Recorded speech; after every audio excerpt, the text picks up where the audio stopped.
సహజ నటనకు నిలువెత్తు రూపం ఎస్వి రంగారావు. ఈయన సామర్ల వెంకట రంగారావుగా కృష్ణా జిల్లా నూజివీడులో జన్మించాడు. చదువుకుంటున్నప్పటి నుండి నాటకాల్లో పాల్గొనేవాడు. అతని నటనకు లభించిన ప్రశంసలతో నటుడు కావాలన్న కాంక్ష పెరిగింది.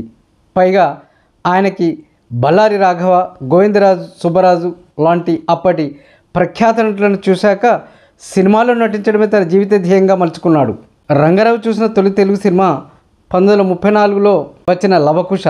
విశేషం ఏంటంటే ఆ కాలంలోనే అన్ని భాషల సినిమాలు చూసి వాటిని తనదైన శైలిలో విశ్లేషించేవాడు.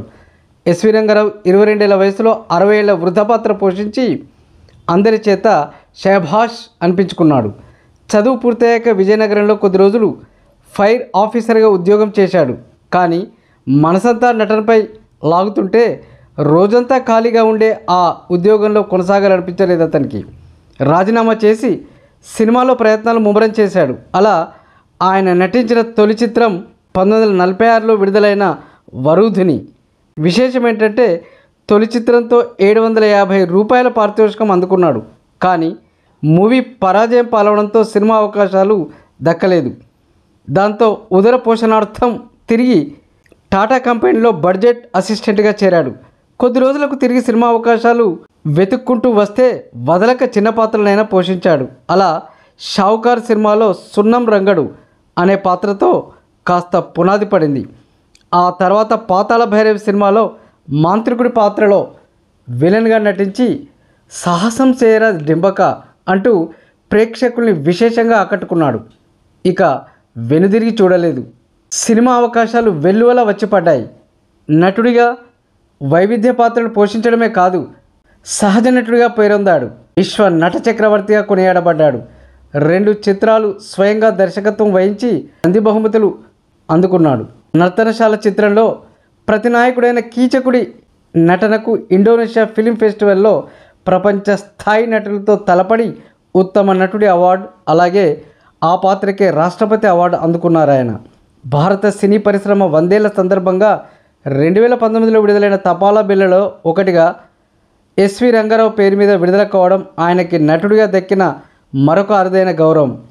ఆయన నటించిన చివరి చిత్రం యశోద కృష్ణ 1974లో రిలీజ్ అయింది. 2018లో ఎస్వి రంగారావు శత జయంతి ఉత్సవాల సందర్భంగా ఏలూరులో 12.5 అడుగుల ఎత్తైన కంచు విగ్రహాన్ని ఆవిష్కరించారు.